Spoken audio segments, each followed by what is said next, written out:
construct an isosceles triangle whose base is 8 and altitude is 4, then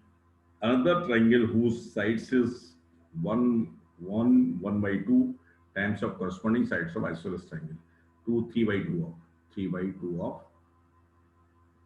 sides of 3/2 of isosceles triangle. तो तरीका क्या है, ध्यान से देखिए, आइसोसेलेस ट्रायंगल है और एल्टीट्यूड इसका परपेंडिकुलर बाइसेक्टर मैंने यहाँ पे लाइन ड्रॉ की, और परपेंडिकुलर बाई ये 8 का है, ये 4 होगा, 4 होगा, और इसमें 4 सेंटीमीटर से कट कर दिया मैंने, तो ये मेरे पास आ जाएगा। जैसे इन दोनों को ज्वाइन करेंगे तो ये एबीसी मेरे पास ट्रायंगल ऑब्टेंड हो जाएगा और इसमें कोई भी दिक्कत नहीं है। एबीसी मेरे पास ये आ गया। मैंने बीसी पहले ड्रॉ कर लिया है, कोई दिक्कत नहीं, जैसा डायग्राम में मैं लिया है वैसे भी ले रहा हूँ, ये आ जाएगा। ओके,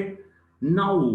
कैसे मैं 7 3/2 टाइम्स ऑफ इसकी साइड्स हूँ, तो 3/2 में जो बड़ा है उस पर मैंने फोकस किया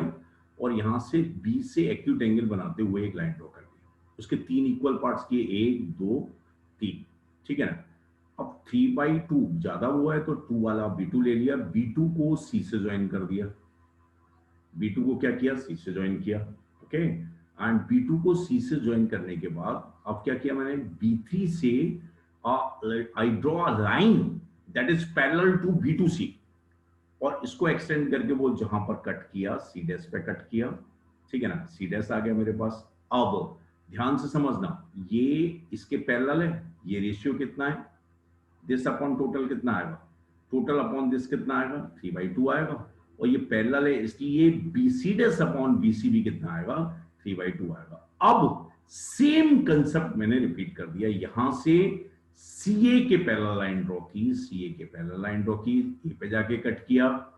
तो बिकॉज ये दोनों पैरेलल हैं एंड ये रेशियो 3/2 है,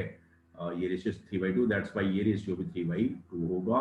और ये दोनों ट्रायंगल सिमिलर है तो ये रेशियो भी 3/2 होगा। तो ये A dash BC dash, A dash BC dash is the triangle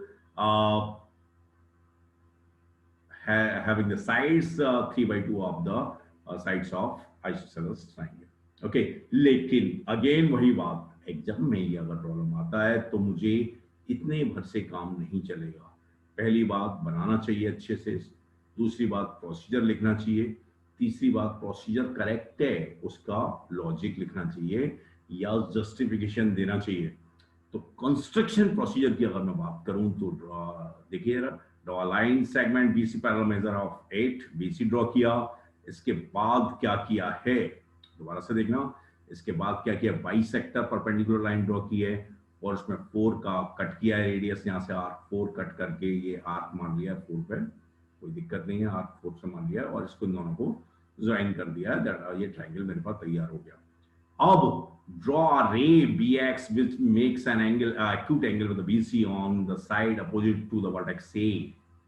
ये मैंने ड्रॉ किया, इसको 3 इक्वल पार्ट में डिवाइड किया जो बड़ा था उसके हिसाब से, एंड 2 वाले पे BCC से ज्वाइन किया है, join B2C and draw a line B3 which is parallel to the line B2C where it intersect extended line BC at point C dash. C dash is obtained, and after that now draw a line C dash that is parallel to CA, that is parallel to AC,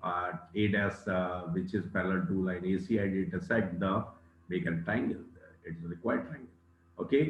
अब ये क्यों सही है ये भी मुझे समझना चाहिए। ये सही है क्योंकि ये दोनों ट्रायंगल्स कैसे हैं, सिमिलर हैं, ये दोनों ट्रायंगल्स कैसे हैं, सिमिलर हैं, ये दोनों ट्रायंगल्स सिमिलर हैं और ये रेशियो कितना आ रहा है मेरे पास, 5 3/2 आ रहा है, ये भी 3/2 होगा, ये भी 3/2 होगा और ये भी 3/2 होगा। तो ये मुझे लगता है कि देखिए, एक बनाना एक अलग बात है, फास्ट बनाना एक अलग बात है, एग्जाम में मार्क्स लाना एक अलग बात है, और एग्जाम में मार्क्स लाने के लिए आपको जस्टिफिकेशन लॉजिक भी लिखना चाहिए और प्रोसीजर भी लिखना चाहिए और जो तरीका है सॉल्व भी करना चाहिए। ओके, तो मुझे लगता है ये समझ आ गया है और इसमें कोई भी दिक्कत नहीं है, ठीक है।